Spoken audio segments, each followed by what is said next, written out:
Welcome to today's webinar, courtesy of the Kentucky Small Business Development Center right here in Louisville. We're all about hooking you up with free, super secret business coaching and training services. It doesn't matter if you're just dipping your toes in or gearing up for a big expansion. We've got the goods, the tools, and the know-how to help you win. To get the scoop, cruise on over to LouisvilleSmallBusiness.com or hit us up at 502-977-5800. Big thanks for tuning in to today's webinar. Feel free to drop your questions or chat it up with our speaker using the chat feature. Let's dive in.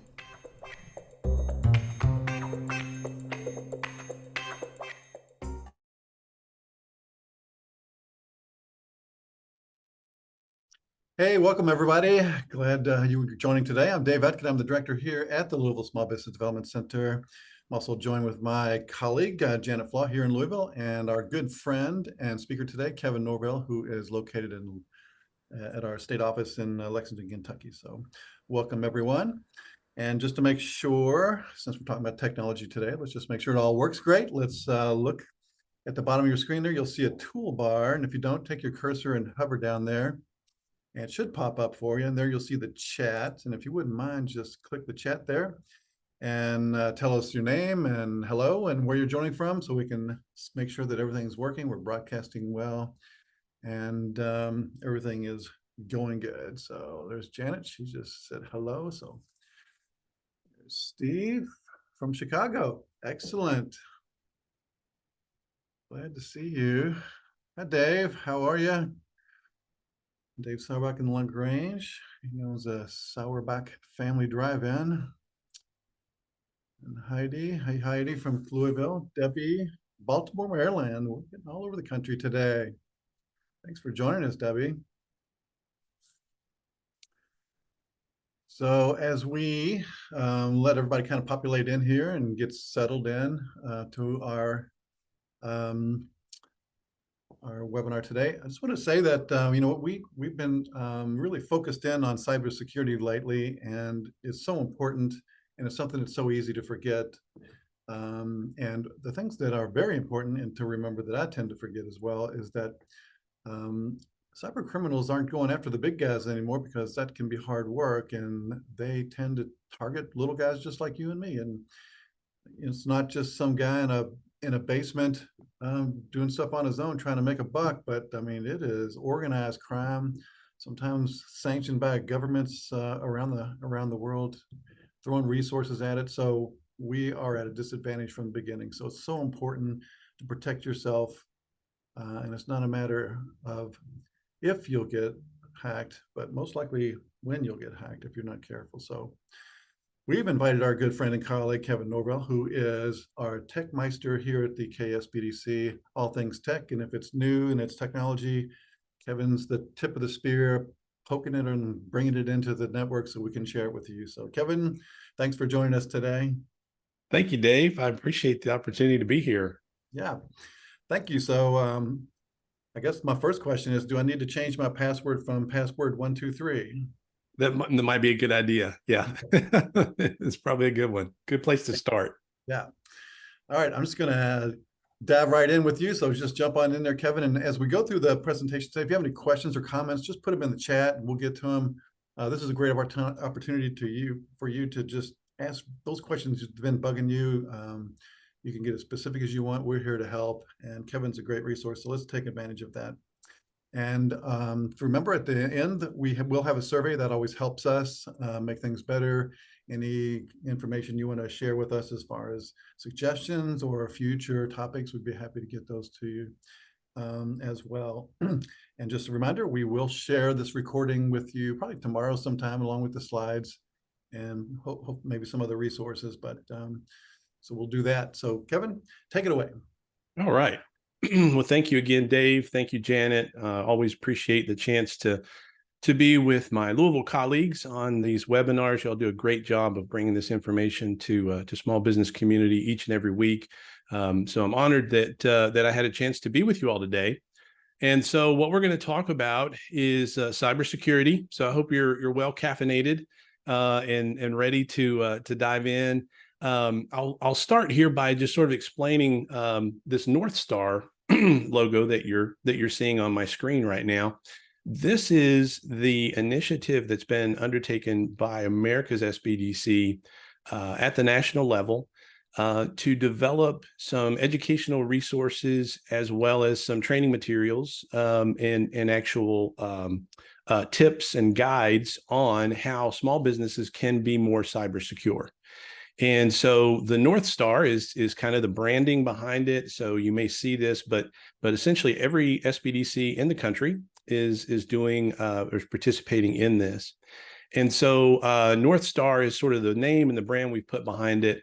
And so today we're going to talk about how to be safe and secure cyber defense for small business on a budget. So we're going to go ahead and dive in and kind of get through some of these topics. But the core thing I want to emphasize to everyone right at the outset is that cybersecurity is a business issue, not just an IT issue. And so that is taking the approach that cybersecurity can be an existential threat to your business if you don't address it properly. So we want this to frame this in that context of this is just another business issue that you need to deal with as a business owner. Obviously, the SBDC, our role is not to come into your network and help you troubleshoot your VPN or to help you set up your NAS or any of those things. That's not our role. Our role is really to help you with business issues. And so this is another business issue that we feel very strongly about that businesses need to address. And so like Dave said, it's becoming more and more prevalent among small businesses that are suffering cyber attacks, and not just the big guys, but certainly if you've been in Kentucky a while, you've heard a lot about some of the big guys getting hit. But again, small businesses are certainly not immune.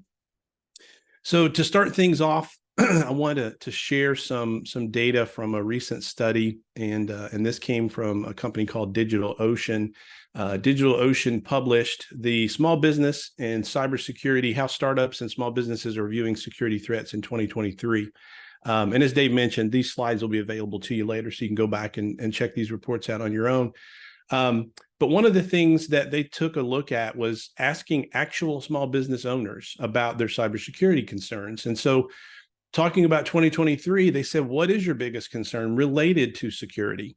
And it's kind of interesting here that the biggest concern is, hey, I don't have time to deal with this. So I can certainly empathize with that. You know, at the Kentucky Small Business Development Center, we deal with this each and every day. We work with business owners. We understand that your time and attention is pulled in a million different directions. And so as you'll note here, it's one of the big concerns that we feel a lot of our clients have is that, look, this is yet one more thing I've got to add to my list to worry about. It's interesting, though, that in this case, it's actually the worrying about the time is more of a concern than the actual loss of data and data theft. So, but that's kind of where we are in the environment right now. Now, as we dive a little deeper into the actual study, when we look at small businesses, how many employees are dedicated to security as part or all of their role? Obviously, not too big of a surprise that you know the vast majority might have one person that is dedicated to security as part or all. The main thing, though, here is the problem, right? Is that there's no one looking at this. There's no one addressing it. There's no one available to really dedicate themselves to the idea of security when it comes to cybersecurity for the business. And it really is a business issue. What measures have been taken to increase security in the past year? There's some good things here. This is encouraging, right?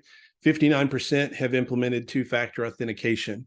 I'm sure many of you, if not all, have some platform that you log into that requires you to do two-factor authentication. And right, we all think it's an inconvenience. You know, sometimes it's a big hassle to have to deal with, but it's one of those things that it can make you more secure. So that's a good thing.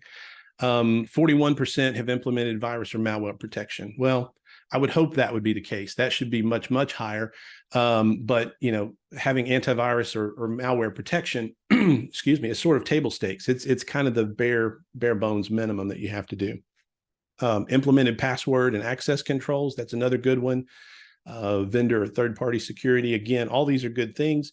The problem is, again, right here. 15% of businesses, we've not done anything in the last year to increase our security.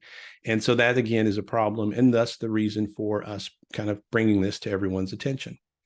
Now, before I get into this really quick, you've probably seen this quote, so let me just throw this up here.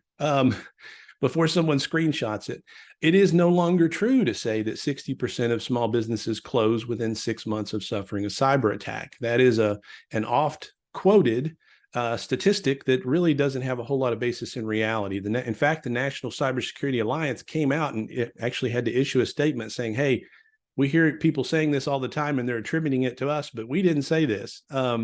So they study a lot of issues related to cybersecurity and in fact about small businesses, but they said, look, this is just not true. It may be more, maybe less.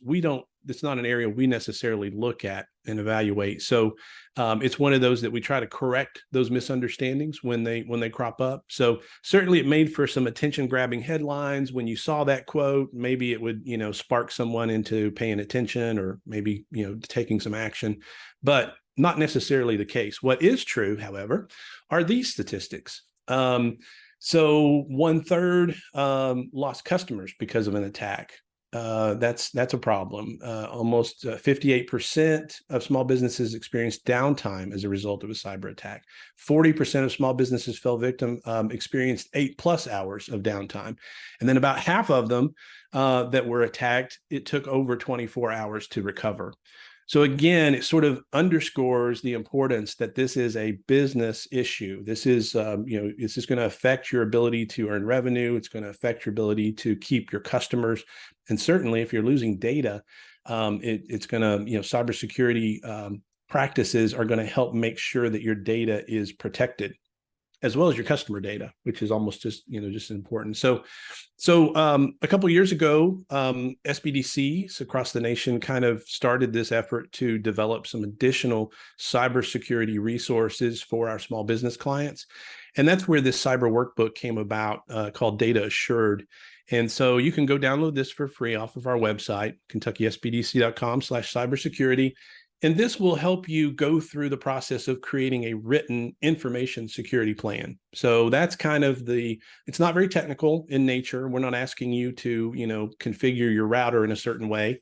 We're just asking you questions about your data, who has access to it, what devices do you have on your network? Are they secured? How often are they updated? Things of that nature.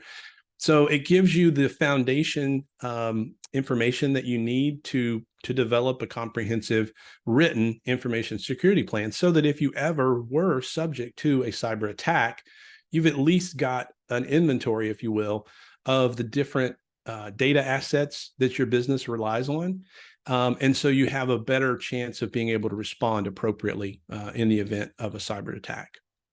So take a look at that and certainly download it when you get a chance. You can go to our website and find that information.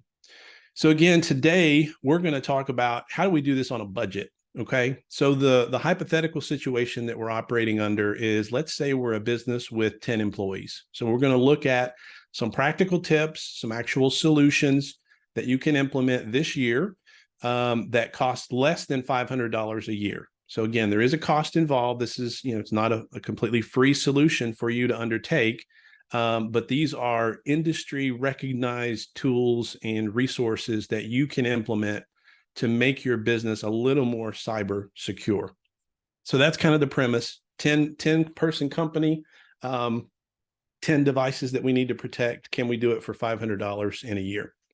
So what we're going to cover is, excuse me, 3 things here. The human factor, because we have to start there. We have to start with our people and understanding how that plays into cybersecurity and the importance of the human factor.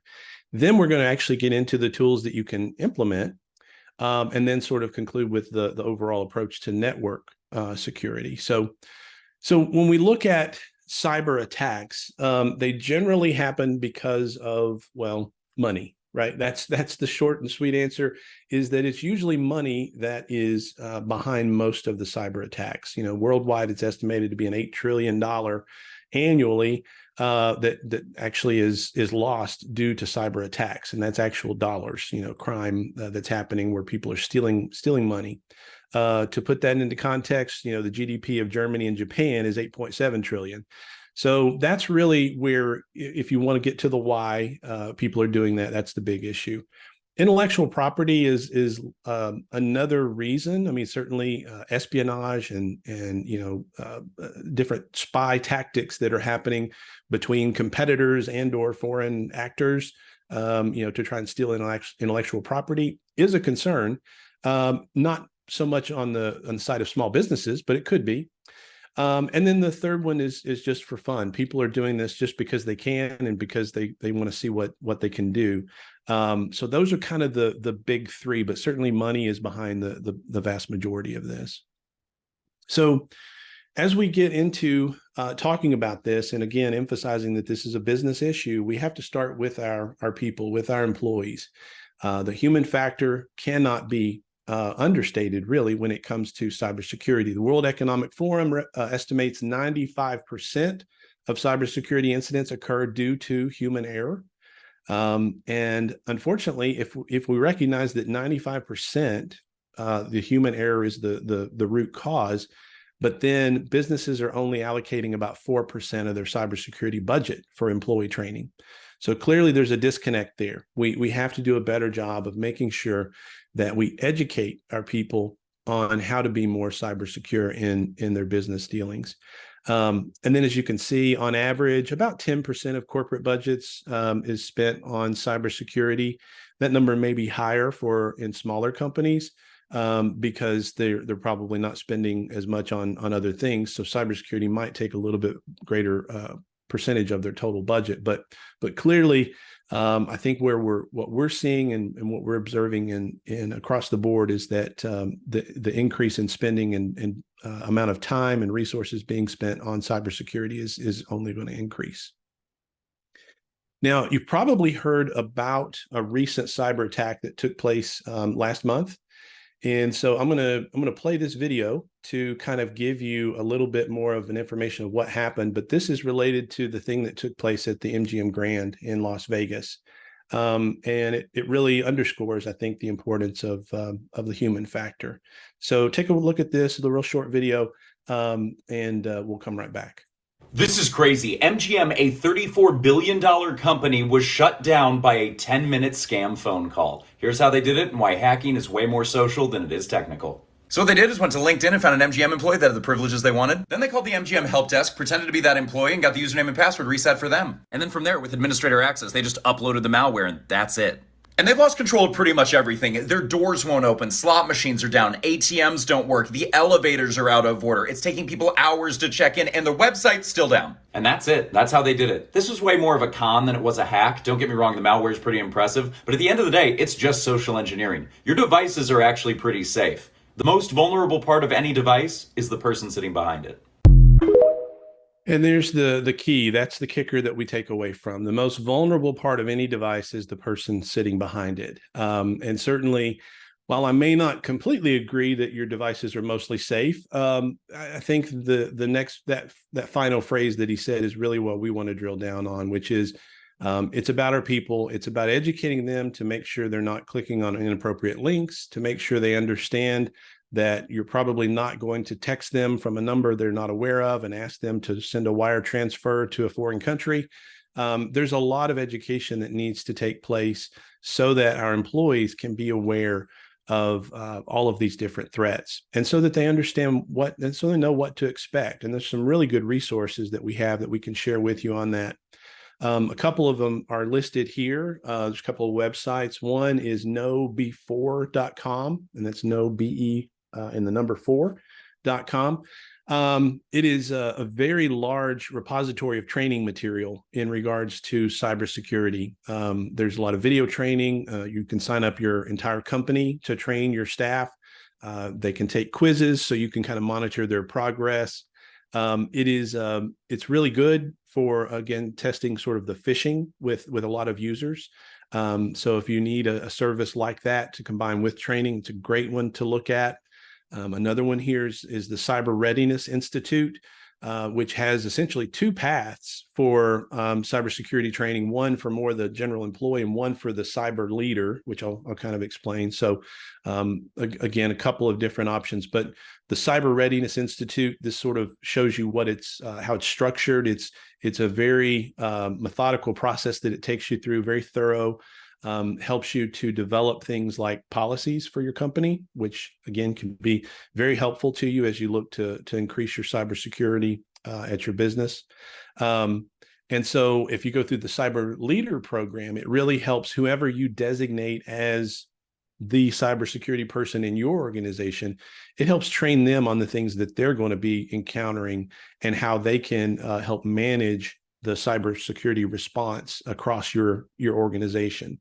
So again, two programs there that are very helpful. There is a cost associated with these, but again, very, very useful information. One free solution is actually offered by the FTC. There's some great small business training here that when they partnered with multiple government agencies, the National Institutes of Standards and Technology, Small Business Administration, and Department of Homeland Security to develop a lot of this, again, fundamental, basic information about how to protect yourself and your business from cyber attacks. So a lot of good information. And I definitely recommend you check out all three of those, find out what's going to work best for your organization and the employees that you have, and get ready to launch one of those. So again, that's the human element. It is by far and away the most important piece. So if you take away nothing else from everything we're going to cover today, it's just recognizing the need that you need to train your employees about good cyber security practices. Now, as we shift gears, we're going to start talking about some tools, but I want to preface this by saying it's not really a technical webinar. Again, we're trying to make sure we position this as a business issue, but we are going to talk about some specific tools as examples. These are not the only ones you can use. These are some that we've looked at because we were able to find good reviews and find decent pricing that we thought was worthwhile to be shared with small businesses. But it's not an exhaustive list by any means. So we're going to start by talking about antivirus. And so antivirus is, again, something that every computer needs, even Apple computers. Those of us who rely on Apple, we need it as well. And so it is kind of the basics. It's what most of us have come to expect, right? That we need an antivirus solution. There's a good free one from a company called Sophos, but we do recommend that you pay for an antivirus subscription. So again, back to our hypothetical example of a company with 10 employees, so 10 devices, we need 10 licenses. Well, Sophos prices theirs for 7 devices for $45. So we're going to call it $90 a year. We're going to have to get 2 packs of those 7 device licenses. So that'll be $90 a year. Most companies are going to be close to that in price. There's several others that you can choose from. Again, not a huge outlay of money to get your basic antivirus protection, but it is something you need to have. There's a graphic on here that says some people advise using 2 simultaneously.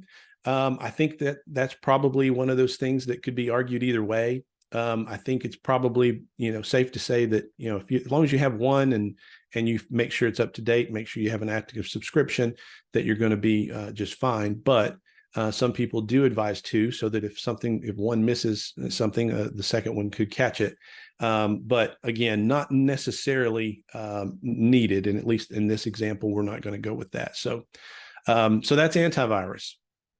Now, EDR is called endpoint detection and response. This is essentially the next generation of antivirus. Okay. Most antivirus companies that you're familiar with provide some form of endpoint detection and response.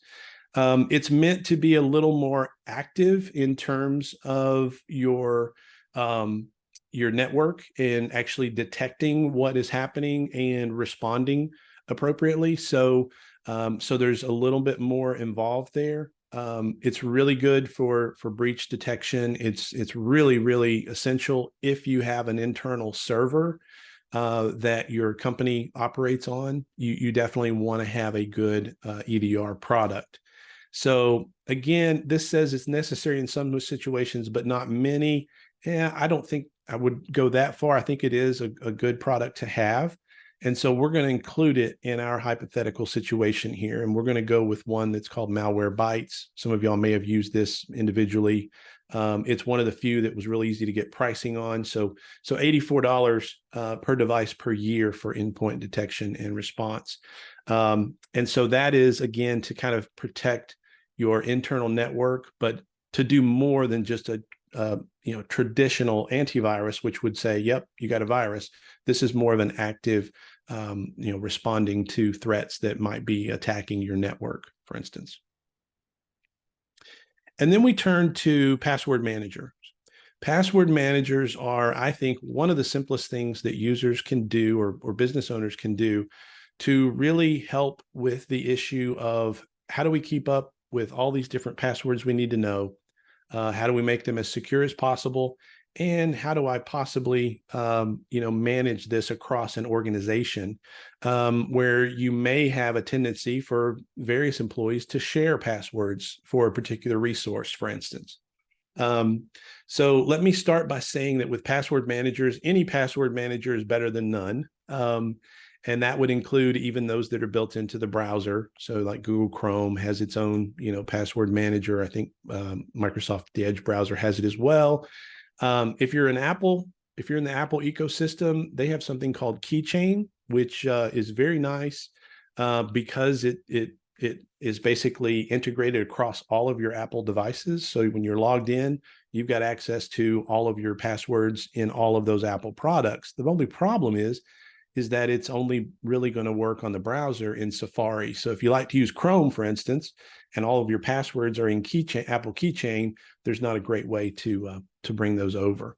So with a password manager, again, multiple different ways to approach it. The key thing about a password manager is you only have to remember one really good password. And so you want to make that as complex as you can. You want to make it, sort of a phrase or a song lyric or a quote or, whatever it might be that you sort of use as your strategy for developing a really strong password. But then you trust the password manager to create and manage all other passwords that you have to keep track of. So there are multiple providers of these. Again, at its base level, it's going to be built into the browser. Again, that's better than nothing, but certainly not as good as a dedicated password manager. So basically what you're going to do is you're going to have a system or browser plugin that will tie into your browser. And it's best to start with these. When you get used to this, the problem with them is that we don't tend to trust them. We may install the password manager and then we still manage our own passwords. Well, that's not really giving you the benefit of a password manager.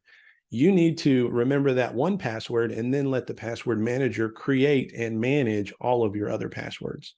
So you have to trust the technology, right? You have to trust it. It's kind of like hands-free driving, and when you're having that type of experience, it's going to be difficult for you to take your hands off the wheel and actually let the car do anything. In this case, you do need to let the password manager do its thing.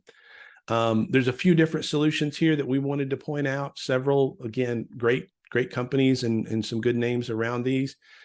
Keeper is one we're going to highlight. Bitwarden is one I use personally. 1Password. 1Password was, I think, just recently recognized by Consumer Reports as their choice. Again, there's multiple options here for password managers.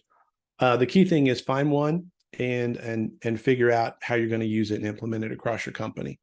So the example that we gave here is with Keeper. Keeper, the price for 10 users, again, back to our hypothetical company, $74.98 a year. So again, not a huge cost, but this is going to help you and your users and your client or employees rather manage passwords across the organizane. Several of these products will have free versions or freemium versions. So some of these like Bitwarden, Dashlane, 1Password will let you kind of get started. As I mentioned, the challenge is, again, it's a little bit like a self-driving car. We're reluctant to trust the technology, but and we don't want to give up that control. So that's why we recommend starting with some low value properties. So, put your Pandora account in here and let it create a password for your Pandora.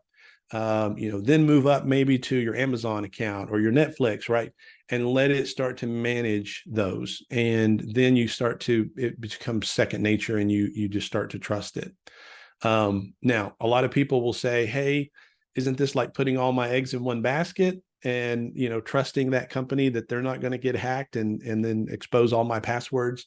Yeah, it is.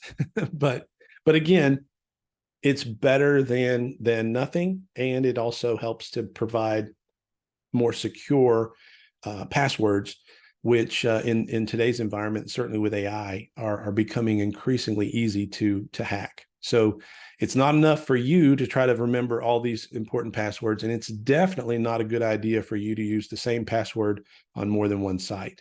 And so Password Manager will make all of that very easy for you. So that's kind of the Password Manager component. Again, multiple different products, but we just wanted to highlight a few there for you to look at. Now, when we talk and shift gears here to a little bit about backups and the importance of protecting your data, it goes without saying that hard drives fail. Eventually, and given enough time, it will fail. Computers fail also. Computers can be lost or stolen. Your computer can become infected with ransomware. Buildings burn. Floods happen. There's so many things that can happen to your data that resides inside your company that underscore the importance for having a good backup policy and a good way to back up your data. So as we look at backup, there's several things to consider here. And again, I'm trying not to get too in depth with the technical side, but more again on the high level piece. One of the things you want to do is you want to have a point in time incremental backup. So it's like a snapshot, like, okay, today at 12:32 p.m., boom, this is my backup for that specific time. Most of the other backup solutions won't be continuous backup, but there are cloud solutions that do just that. And so the main thing here to remember is the reason you might want incremental, for instance, is if your data is subject to ransom, or if you get a virus in your network and you say, oh, well, yeah, we know we've got a problem, you can actually go back to a point in time and say, okay, yeah, 3 days ago we were clean. That's where we're going to restore our data back to. So you can actually then, you've lost 3 days of work and of data, but at least you've got that incremental backup that you can go back to. Ideally, you want these backups stored somewhere where your computer isn't. For years, I actually ran an IT firm, and we had an individual, usually it was an intern or a student worker. Every day, their job was to drive around to our clients and pick up these big magnetic tapes that the clients would use to back up their data every day. And they would pick up those tapes, and then they would take them to the safety deposit box at the bank. So that way, their data was backed up. The previous night's backups were secured, and they were taken to a safety deposit box. So you want to ideally be able to take your data somewhere where your computer isn't. And so what a lot of people try to do is they may say, okay, well, I've got my home data that I'm backing up, so I'm going to take it to the office, and then I'm going to take my office data that I'm backing up and take it and keep it at home. That's certainly one way to do it. Depending on how much data you're backing up, that might work. The big thing to remember is that you have to test your backups from time to time, which is, again, a time commitment issue, as well as just, you've got to remember to do this, because you need to know that when called upon, your data is good. The backup was successful. And so that way you're able to recover if you do have an issue with your data integrity. So, or if you do suffer a breach.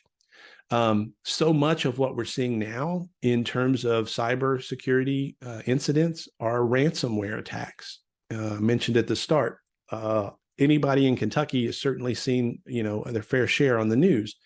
And so what happens is the hackers will, lock up your data, and they'll say, how much is it worth to you to obtain this data back? And so as a small business, you have to think about this the same way. what value could you place on your data? How important is it? Certainly having a backup of that data somewhere else could help you to be able to continue to operate. Maybe again, you've lost a couple of days of operations, depending on when your last backup was, but at least you've got a place to start. So the ransomware is certainly an issue. It is becoming, more of an issue each and every day. You see companies of all different types and sizes being affected. And so certainly a backup is going to help you to avoid those ransomware issues. And again, 2 methods here. You can go with a cloud subscription, or you can do an external hard drive. And if you're an Apple user, you can actually tie this into your iCloud account. And actually, there's a couple of different options here you can use. So with Apple, if you have iTunes or iCloud rather, you can do 99 cents a month. It's something as cheap as that, and use Time Machine to actually back up. With Office 365, some of your subscriptions that you have, depending on how you've got your subscription set up, as long as you're not doing, individual accounts, you can get some backup, some data included there as far as a storage capacity. There's also services like Carbonite, for instance, which really do serve at kind of like the enterprise level, but a lot of small to medium-sized businesses would implement, because it's, again, much more robust and centrally managed for backups. But usually what happens with this is you have a backup application installed to your computer, and you got to watch if your bandwidth isn't sufficient. That can be an issue. So you might want to schedule these backups to happen, in the middle of the night, so it doesn't interrupt business activity. As far as cost, it's going to, again, depend on how much data you need and how many computers you're looking at. So the one we're using here is looking at basically $211 for 10 computers. And usually these are, pretty safe, anything in the cloud, because you're not just backing up to one computer. It's typically backed up with another network that's backed up and, residing on Amazon cloud somewhere. So cloud backups are a great way to do it. Now, the other thing that you want to do in addition, right, because having one backup is not enough, is go with an external hard drive as well. It's simple enough to use. As far as when you're selecting that hard drive, what you want to look at is 3 times whatever capacity you need. So that's the size hard drive you need to get. So don't get something too small, because you'll be switching it out pretty quickly if that's the case. But if you look at this example, you can find a 4 terabyte hard drive for less than $100, and that includes its own software. So an easy way to do this is just to buy that external hard drive and then use that included software to handle your backups. Like we said, the software is often included with the drive when you buy the hard drive. All right. So now we've covered the data, and now we'll kind of switch gears to talk a little bit about the network and how to secure your network. So this is, again, a really cheap solution that we show here, but certainly you can spend really any amount of money you might want to spend to make a solution that works for you. But in this case, there is a need that you want to split your network. And so you want to have, for instance, just the business using the main network, right? And so that business means everything that's business related uses this network. Any guests in your building or maybe, employee cell phones should connect to a guest network. It says IoT devices, that's Internet of Things. So if you have any smart devices in your business, you want that to be on a guest network as well. And the reason for that is if there is a breach or a security issue, you want it to be on the guest side and separate from what's happening for the business use. So it's important to have those, at least the ability to set up a guest network that's separate from your business. And then obviously to make sure that business network is secured properly as well. So you can do that. Probably the router that you have, if you get it from your internet service provider, it may already have this built in, so you may not even need to buy this. But if you do, you can find a very cheap one here at Walmart. Again, I don't know why we use Walmart, but that's the example we took for the screenshot. But you can use a very basic router for $30 to at least give you the ability to establish a guest network that would be separate from the business network.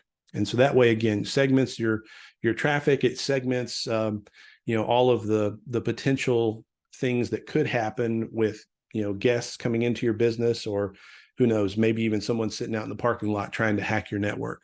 So you want to be able to have a secure network. All right, so how did we do? Let's take a look here at the final tally. So again, we're looking at 10 users with one server. And so what we did is we went with the free cyber training, so we didn't have to pay for that. We chose Sophos as the antivirus, $9 per machine, so we were at $90 there. We went with Keeper on the password manager, which was $75. We've got Malwarebytes running for the EDR, which was $84. And then for our backup, we've got $10 a month there for using Apple as the iCloud solution, so $120 a year. So that brings us to $370. And then we also went ahead and did the backup, the external hard drive for $90, and then a dual band router for $30. So we come in at just under $500, $488.96. So not too bad. Not too bad. Now, certainly every business will be a little different. You won't all be running Apple computers, but you can actually see how this can be accomplished for a reasonable amount of money. It doesn't have to cost thousands of dollars to establish the base framework for a cyber secure business. So this is the example we've ran with. And so that is kind of the end of our presentation. But before we get into questions, because I do see there are a few, I do want to call your attention to an SBA Cyber Summit, which is actually happening starting tomorrow. And this is a free virtual event. It lasts from noon until 5 p.m. Eastern. And there are 3 dates on which it's going to be delivered. So tomorrow, and then next Wednesday, and then the following Wednesday. So October 18th, October 25th, and November 1st. The SBA has brought together some of the best nationwide resources in terms of expert speakers, certainly far more capable at this than I am, to help you understand what it is you need to be aware of as a small business owner to make your business as cyber secure as possible. So the link is here, bit.ly link. And again, this is a free virtual summit or a free virtual event. So you just have to click and register, and certainly would encourage you to do that in order to make sure you get access to all this information. So with that being said, I thank you all very much. Dave, I believe I see some questions in the chat that maybe we can look at. Yeah. Yeah, some of the questions are the ones that I had wrote down that I wanted to ask, because I always like to have a few questions of my own. But number one, this is one that I was curious about too, is Sunny asked, why do you suggest the paid version versus the free version for antivirus? Yeah, it's really, it comes down to, I like to, number one, support those businesses that I think are providing a valuable service, and I want them to keep doing it. So clearly, if I don't pay for it, there's no guarantee that business will be able to keep offering the free version. So I feel like usually with antivirus, it's one of those that if you pay, there's a certain expectation about the level of service and the amount of updates and the amount of work they're putting into the product. I feel like in many cases, the free versions are almost a freemium, where they give you the free one so you can try it out, so you can see if you like it, if you enjoy how it works on your computer. Then I think that's a great way to ease into it.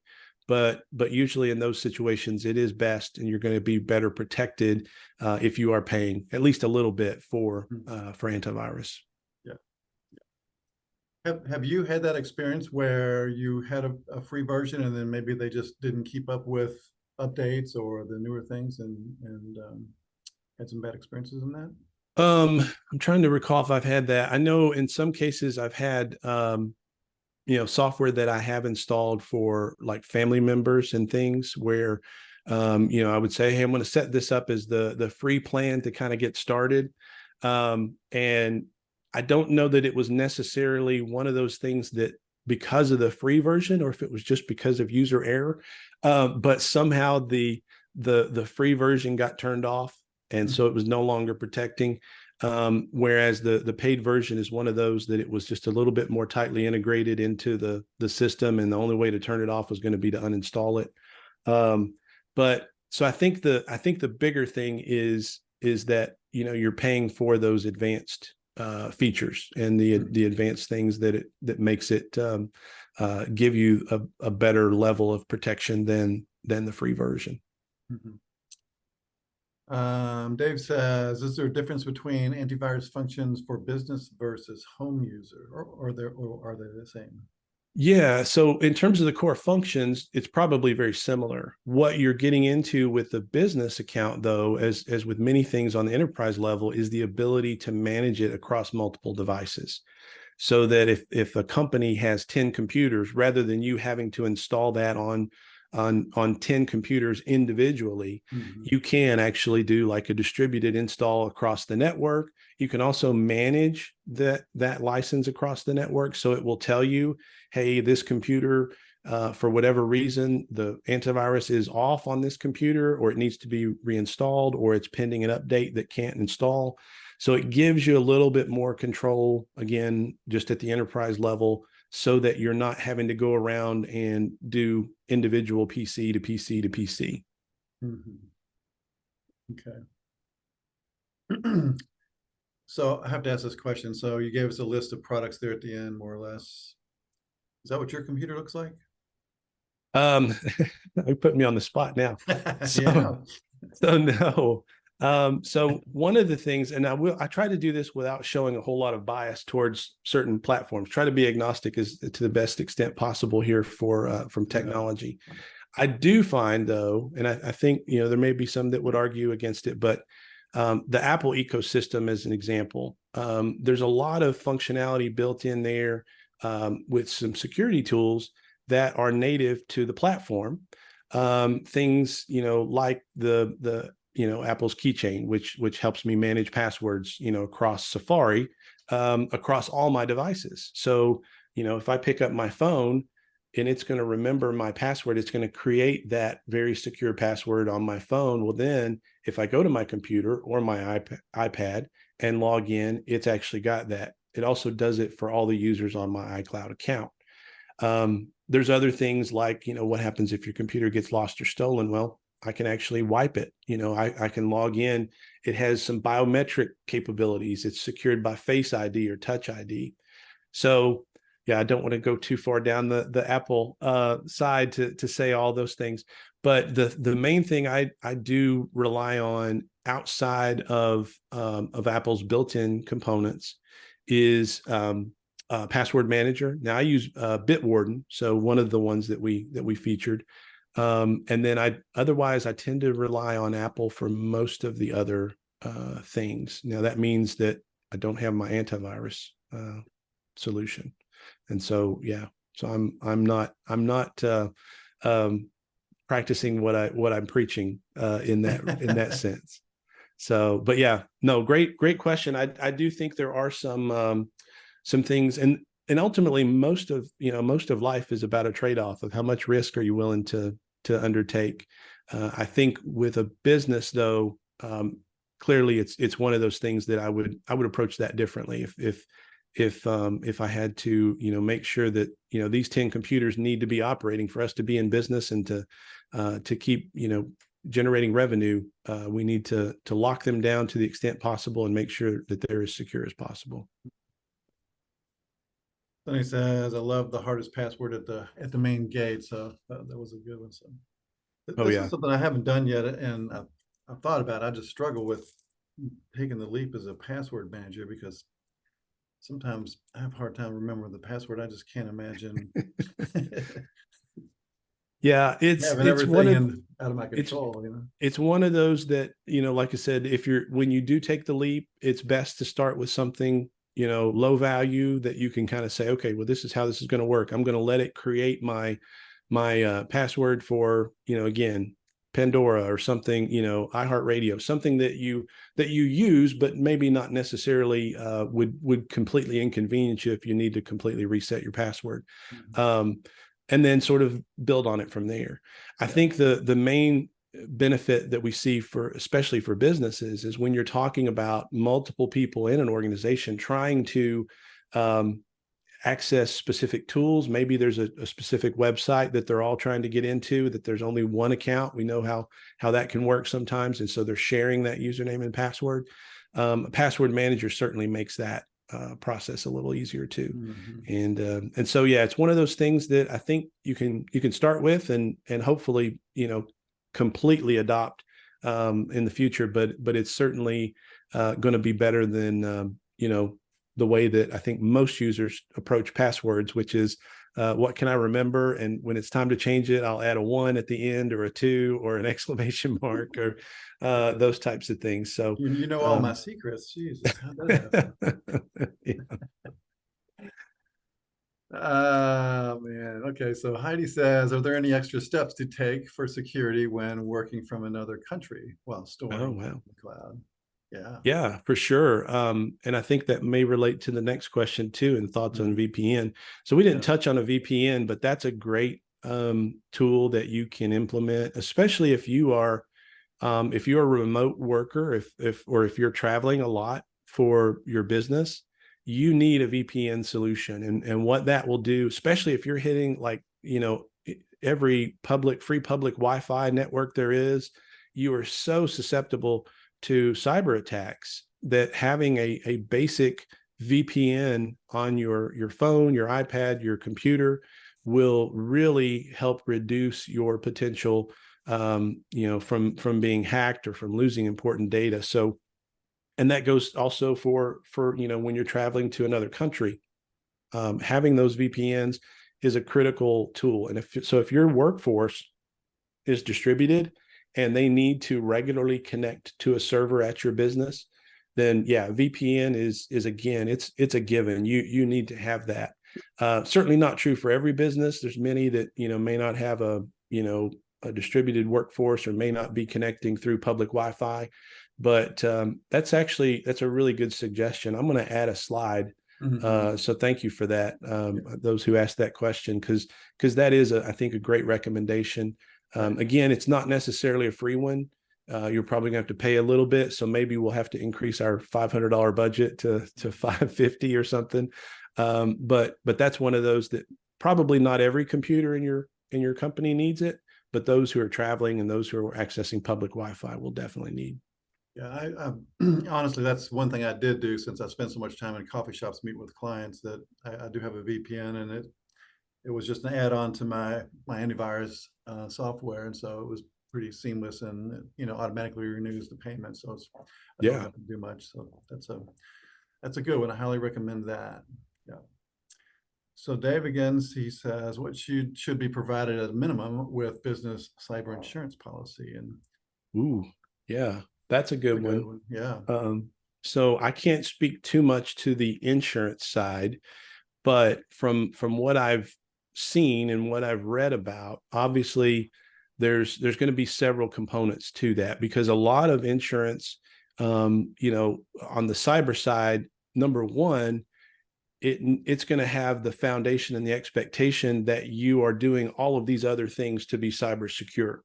Right. So I think that's the other thing. But in regards to the actual policy, I think you're going to have to look at things like, okay, will this cover, what exactly does it cover? Like with any insurance policy, does it cover data breach? Does it cover all cyber incidents?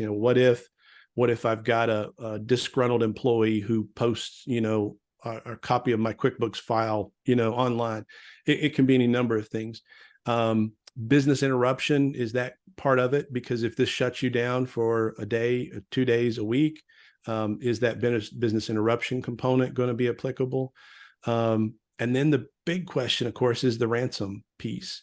You certainly hear stories about these organizations, the larger ones, that are either paying the ransom or having the insurance policy cover the ransom, because to not do it would cost more money to try and rebuild the data, to not get it back. So that's part of the thing there, David, that I can't speak at length to, because I think that's going to be a topic that you're going to need to cover with whomever you're purchasing that insurance through, because there's so many things that you're going to want to make sure that it covers if you're going to purchase the cyber insurance. Yeah, I would agree with that. Most of those policies, you have to be very careful because the devil's in the details. And it sounds great, just on the surface, but the exclusions in the fine print often can cause it to be worthless when you really need it. So that's I'm not saying it's bad, but just know what you're getting. Exactly. Yeah. So Dave also wants to know about how to compare VPNs beyond just cost. And that's a great question too. Yeah. So usually the other features that you get into with VPN, one of the big ones is this going to slow down my internet connection? So the speed and performance of the VPN, I know I've used some on like a free trial when I was traveling somewhere and thought, oh man, it slows the speed down so much that it's almost unusable. So you need to sort of look for those that will give you, again, a good level of protection while still being, not slowing down your internet traffic to the point where it's completely unusable. There are others that if you're traveling to specific areas, specific countries, they may not have servers in those countries. So that could be an issue. Again, back to the international question that you need to look at is, does the VPN service, is it going to work in a specific country? So that's something you have to look at. There's some technical things as well in regards to, is there any sort of logging or auditing going on in terms of what traffic you're actually sending out and going through your VPN connection that you want to be aware of? Based on your subscription, how many devices can you use it with, especially at the same time? So there's some of those things that I think will be relevant depending on your specific situation that you want to look at. But I think to your point, Dave, about being an add-on to an antivirus that you're already paying for, I think that's a great way to start that experience, is because if it is an add-on, you've already got a relationship with a provider that you trust and can then just easily move into adding the VPN connection on as well.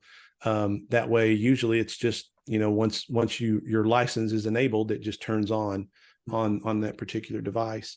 But yeah, there's some other technical things that you'll look at in regards to, the VPN tunneling, but yeah, I think the big things are going to be that I've found the ones that tend to stand out is just the speed and performance issue. Is it compatible with all the devices that I use? And then how many devices can I use simultaneously, so that you get one that's, you're not going to be paying multiple licenses for if you need multiple devices at the same time. The only downside on mine VPN is I can't use it here at the office because of the security that they have here. It thinks I'm trying to hack the network, so I can't access the internet here at the office. So yeah, turn it off. Yeah, some of the competing security protocols might preclude it. I think the same thing's true at UK when you're on campus. Sometimes they'll block those tunneling aspects. Yeah. Well, it looks like we're at 1 o'clock, and I think that's all the questions we have today. Kevin, this has been so much fun, and I really appreciate you sharing your expertise. I mean, you're a great resource and a true expert. Well, thank you. So I appreciate that very much. It's always an honor to be able to spend some time with you all, and I encourage everyone, to check out our resources that we have on the website, and to enroll for the SBA Cyber Summit, which is going to be another 5 hours. There's a lot of material that's going to be covered, but there's a great list of speakers that are scheduled. Heidi wants to know about that conference name again. Oh yeah, we could share it again with the when we send the slides out, but give it to him again. Maybe could you put that in the chat there, the bit.ly link? Yeah, let me pull that up because it's just the SBA Cyber Summit, and so I will, if I find the right link here, because they changed the link on me a couple of times, so it's an for security Eventbrite purposes, link. probably, right? Yeah, I don't know, but I'll send you this one because I'll put this one in the chat because it takes you directly to Eventbrite. So It's a big long link, but it goes to Eventbrite and you can select the date that you want to register for, either tomorrow, the 25th or the 1st. and it kind of lists the speakers and which day they're going to be presenting. Yep, that's just another free resource. Always take advantage when you can. That's right. Well, thanks for joining us today. I really appreciate it. Kevin, thanks for sharing. Janet, as always, thanks for all you do for us. Have a good afternoon, everyone. Thank you. Bye. All. See you next Tuesday.